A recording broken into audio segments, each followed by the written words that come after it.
Olá, está começando o Religare Conhecimento e Religião. O tema do programa de hoje é sobre a valorização da mulher negra na educação.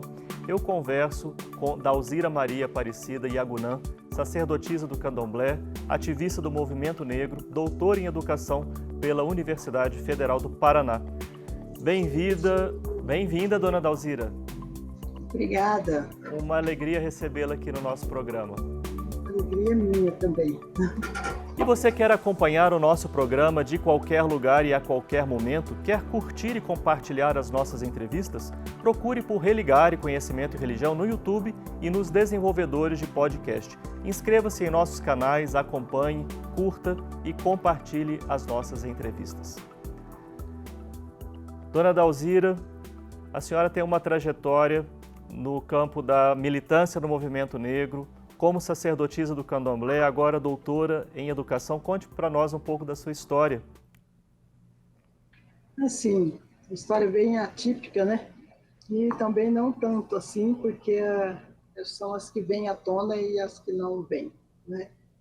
Então, eu sou Dalzira Maria Aparecida Yagunã, na religião, porque quando fui iniciada recebi esse nome, e Yagunã significa grande mãe. Eu tento ser, né? Representar o povo, pelo menos assim. Nasci em Minas Gerais, na cidade de Guaxupé. Vim de Guaxupé com 2 anos de idade. E depois meu pai voltou outras vezes para Minas, mas não de mudança. E vivia em Guaxupé, já vim de lá menina, vim para o estado de São Paulo, Rio Preto, estado de Rio Preto. E lá vivi até os 7 anos, depois viemos para o Paraná, para Santa Mariana, norte velho do Paraná. Quando fala Paraná parece que é um todo, mas o norte é bem diferente do sul. Sei. E como que é essa decisão, né, de cursar o doutorado, fazer essa pesquisa sobre as mulheres negras na educação? Quando é que a senhora tomou essa decisão e por que a senhora decidiu seguir por esse caminho? Sim, porque eu sempre trabalhei as várias vertentes da negritude, né? Da infância até o gênero. Sim. Aí na pesquisa eu resolvi trabalhar a questão do gênero de mulher negra na educação. E foi um pouco difícil, porque trabalhar o tema religião, nesse momento que nós estávamos, acredito que agora vai mudar um pouco, era muito difícil, porque teve até dissertação de mestrado que foi cassada por conta do tema, mas eu resolvi encarar assim mesmo a temática de professoras negras, gênero, raça e educação, e religião de matriz africana e neopentecostais na educação. Sim. E foi um pouco relutante, porque tanto que da parte do institucional quanto da minha parte, não. Eu tinha certeza do que eu queria, não sabia como eu iria fazer, né? Mais ou menos. Aí resolvi fazer sobre colocar a voz para as mulheres negras que estão inseridas na educação pública, falar sobre si, sobre como é esse programa da religiosidade dentro da educação. Para algumas, não conseguiram dizer muita coisa do que seria. Está tudo certo, está tudo bom, mas não conseguiu trabalhar nem gênero, nem raça, nem classe no discurso. Aí eu percebo também que ali tem um silêncio que fala, né, por si só, mas a fala delas. E das mulheres de matriz africana já veio mais à tona, porque, na verdade, a gente vive esse contexto desse racismo estrutural em todos os espaços, né? Todos os espaços, espaço da infância, espaço da escolaridade, espaço qualquer espaço que seja de igualdade social, de igualdade racial, de igualdade de gênero, né?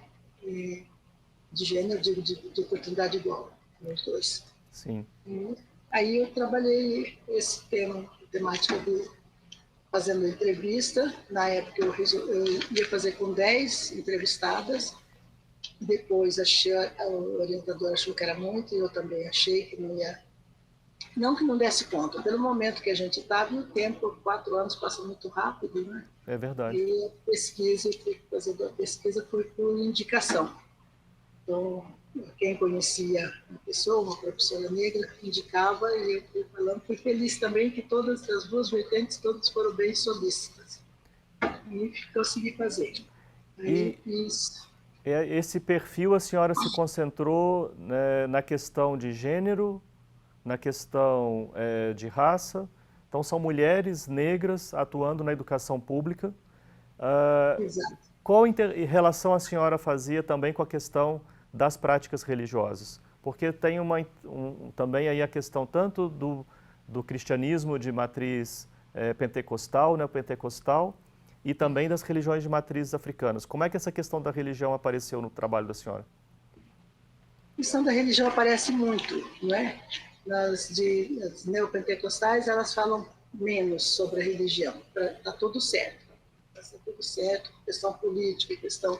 Muitas delas, 2 delas, eu consegui falar um pouco mais, ser mais crítica da questão que a gente está vivendo. Estava vivendo. E as outras 2 falou menos. Mas falaram também sobre todas elas, consegue perceber a questão de desigualdade no trabalho, mas a questão de classe, gênero, raça e de religião, eles falam que está tudo bem, que nunca ninguém discriminou, porque a escola sempre aceitou bem, é evidente, né? Aí a gente deu para detectar que a questão está realmente na raça. Nas oportunidades, na divisão de oportunidades, porque aí não seria tanto na raça quanto no credo. Mas o credo, eu queria saber como ele atrapalha ou ajuda na educação, porque eu trabalhava antes com algumas falas nas escolas e a questão era muito assim, visível, que tinha alguém que falava, mandava um recado, a criança falava, mas não era uma ideologia da criança, porque a criança não tem aquele alcance todo. Eu perguntar por que a gente não tem um livro, porque a criança de 10 anos, por que vocês não têm livro? Nós temos o livro. Perguntava da macumba, aí eu falei, vou ver como é isso, porque essas crianças dentro da escola. E essa mesma criança, a professora vai trabalhar com elas diante desses problemas, questionamento todo de religião. E aí elas foram muito incisas. Uma delas foi de religião neopentecostais, depois veio para a religião de matriz africana. Então ela tem os 2 lados da moeda. Contribuiu bastante. E as outras percebem também a questão da iniciática, a questão dos trajes, dos paramentos que a gente tem que usar, a questão do preceito, que eles não conseguem ainda respeitar, a questão da alimentação, tudo gera problema na escola. Então, aquela criança não pode comer isso, aquela criança não pode comer aquele outro, que está em obrigação. E aí o questionamento da cabeça da criança fica muito conturbado também com esse discurso de pode ou não pode, né? Deve, por que pode, por que não pode? Por que aquele outro lá não pode? Por que está vestido assim? Se as professoras trabalhassem também essa questão, olha, ele está aqui, ele foi iniciado, ele está vestido branco, está com os colares, está com o preceito, ele senta na esteira, ele não senta na cadeira, no banco, porque ninguém nasce sentado numa cadeira, né? Ninguém nasce sentado num banco. Então a gente parte do princípio que a religião, você começa do renascer mesmo, dentro da religião. Dona Dalzira, como é que a senhora avalia, então, nós temos legislações, né? A legislação de 2003, a legislação de 2008, são legislações que regulamentam o ensino e a história da cultura afro-brasileira. Essa legislação, ela vem sendo aplicada adequadamente nas escolas, segundo a pesquisa que a senhora fez?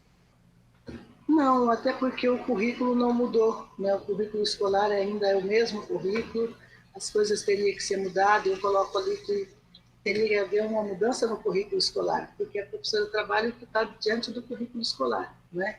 Mas muitas delas trabalham a Lei 10.639 e a 11.400 e pouquinho lá, não me lembro, que é do indígena. Sim, sim, Mas trabalha timidamente, né? Às vezes muitas por ser negra, outras por estar envolvida no movimento social, não Então, ela traz um pouco a temática, mas não é exigido. Teve também um agravante, porque no momento que saiu a lei 10.639 de 11.000, sai também o ensino religioso, é obrigatório o ensino religioso nas escolas. Então, quem está aplicando o ensino religioso entende que está aplicando também a lei 10.639. E não tem nada a ver, é diferente uma coisa da outra. Uma é para contar a história do africano e do afro-brasileiro, o outro é para falar das diversas religiões, mas não implica, uma lei não tem nada a ver com a outra, porque quando vai falar, dar uma pincelada ali, a lei não, a lei é para contar, para valorizar, para dizer para as pessoas porquê dos porquês, porquê dos valores, né? A gente não foi absorvido na história e nem foi inserido na história como valores civilizatórios. E nós somos, dentro do terreiro, nós temos nossos valores civilizatórios na vida, na escolaridade, no ensino, na musicalidade, né? Isso não vem, não aparece. Então, essa criança tem que ter um espelho para se olhar. Ela tem que ter um espelho, e ela não tem esse espelho dentro das escolas. É isso que eu queria trabalhar também, que ela tivesse esse espelho, não que ficasse pregando, não é para pregar a religião, não é para dizer essa é boa, essa é ruim. Não tem, religião não tem boa e não tem ruim. Tem aquela que é bem interpretada e aquela que é evidenciada, né, de acordo com a humanidade também. A gente vai continuar aprofundando sobre esses pontos da nossa conversa aqui. Hoje no Religare nós conversamos com Dalzira Maria Aparecida Yagunã sobre valorização da mulher negra na educação. Nós vamos fazer um rápido intervalo e voltamos já.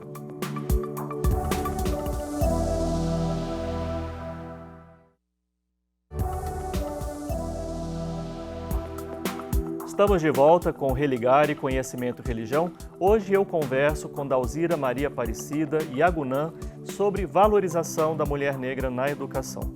Dona Dalzira, a senhora falava sobre a pesquisa que desenvolveu com mulheres negras na escola, aí no doutorado que a senhora concluiu na Universidade Federal do Paraná. E um tema bastante recorrente na fala da senhora foi o tema do racismo. Como é que a senhora vê a questão da religião, do tratamento da religião para o enfrentamento do racismo na educação? Não, é isso que eu tinha e tenho muita preocupação de como a gente vai resolver essas questões do racismo. Porque o racismo ele já é estrutural, né? É dentro da estrutura. Então a gente tem que cuidar, trabalhar todo o corpo docente, docente nas escolas, para que isso mude também. Mas não depende só do corpo docente da escola, depende também do Estado. Do Estado, do município, para estar mudando essas políticas. Eu falo porque eu venho sofrendo esse racismo desde o momento que eu comecei a estudar. Então eu vejo que na escola, ele está... Quando a gente não vai, como eu não fui para a escola na infância, para mim não fez muita diferença, porque eu não percebi esse racismo. A gente brincava entre crianças negras e brancas, conversava, nunca a gente fez uma pergunta da cor da pele uma da outra. Na medida que eu fui para a escola, começou, porque aí começa uma disputa de espaço. Disputa de espaço que ninguém quer ceder. Aquele que está incorporado, que está empoderado, ele não quer dividir com o outro. Isso desde a infância, porque a criança já vem para a escola diferente umas das outras. Uma que tem um lanche bom, outra que não tem, então começa por aí. Uma que tem desejo de comer o lanche do outro, outro que não tem condições de dar o mesmo lanche para o filho, outros que nem tem lanche, né, que só come se a escola tiver. Então, a diferença de preconceito racial não é de preconceito, não é de racismo mesmo, é estruturada. Que essa criança vai crescendo, ela vai ser um adulto de amanhã, vai ser repassar esse conhecimento que ela aprendeu e, na verdade, vai produzindo mais e mais racismo diferenciado. Ele só é diferenciado, mas é o mesmo racismo que impede muitas pessoas de estar dentro da escola, muitos não suportam, deixa pela metade. A gente fala muito na evasão escolar, mas a evasão escolar, veja como que tem uma população, grande contingente de negros que não está dentro das escolas. Um pouco pela religião, o insulto à religião, todas as brincadeiras, todas as gozações que tem na escola, os bullying, que chama hoje, que ele sempre existiu. sobre a questão religiosa, feiticeira, macumbeiro. Então, essa coisa vem também de quem tratou para essa criança que ele aprendeu isso. Entendo. E eu acho que a gente tem que fazer uma questão de mudança mesmo no currículo escolar, mas uma mudança de mentalidade também. A senhora disse ter entrevistado professoras, mulheres negras. Algumas pertenciam a igrejas pentecostais, outras pertenciam a religiões de matrizes africanas. A senhora percebe uma diferença no modo de enfrentamento da questão do racismo na educação? Sim, percebo uma diferença também, porque a criança que é de matriz africana é menos acolhida. Isso é prova já. Menos acolhida quando ela sofre o racismo, quando ela vem se queixar para o corpo de direção da escola. Ela tem um tratamento, geralmente quer inserir naquela criança a culpabilidade do que aconteceu. Não pergunta para ela, não quer saber o lado dela também. Então, não sei se por medo da disputa com esses pais, né? Deveria chamar os pais, deveria conversar. Muitas escolas já estão fazendo isso, mas ainda é tímido o processo. A gente está vendo que agora é muito mais ainda, porque há um discurso e uma prática mesmo de segregação mesmo, o racismo junto com essa disputa de poder e com essa mentalidade que talvez não foi trabalhada para exercer os direitos humanos. A senhora tem falado de a necessidade de uma mudança no currículo e uma mudança na formação das pessoas.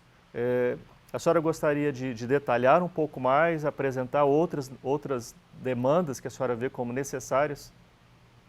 Sim, porque se a criança não tem esse apoio, não tem a história, na verdade. Eu acho que a história faz muita falta nesse eixo. Porque quando você se identifica, você não está pouco se importando.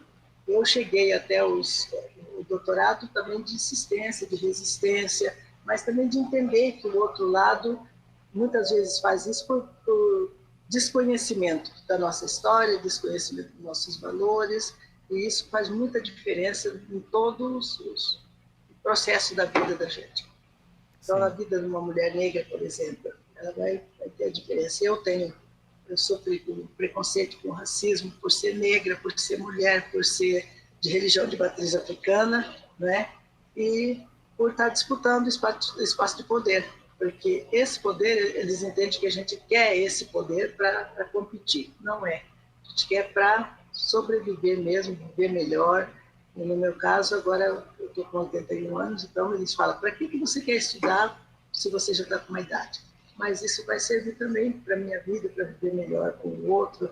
Só nessa tese que eu desenvolvi, que eu não esperava que ela tivesse uma tiragem como teve, não é? Uma aceitação, uma procura, eu não sei, talvez tenha três vínculos aí, que é com a idade, a negritude e com a resistência mesmo de estar estudando. E com a religião.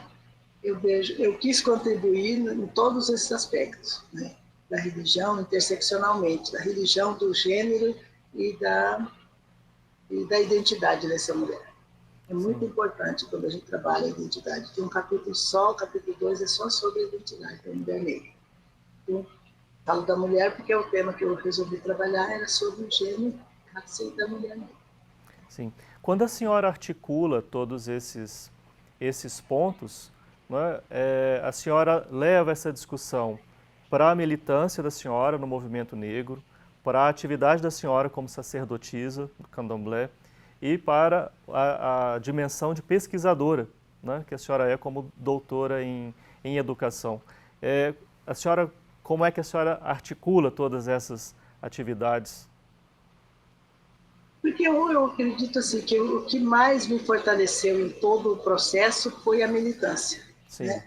A militância, para a gente aprender. Na militância que eu aprendi a história do negro, a história que não foi contada, parte dela, né, da história que não foi contada. Então, a necessidade de estar repassando isso para que as outras ou os outros vai, através disso, também descobrindo a história. Porque já que a escola pública não está contando de acordo com o que deveria, a universidade tem por obrigação trabalhar a questão de gênero, raça e classe, e da identidade também dessa mulher. Agora, a identidade é mutável, né? Você pode ter uma identidade racial hoje e amanhã ter uma outra identidade. Mas eu acho que quando você adquire essa identidade e trabalha bem ela, e a militância também ser uma militância boa, que sempre é, a gente aprende a trabalhar todo esse processo. E o que me ajudou bastante também foi o curso de Relações Internacionais.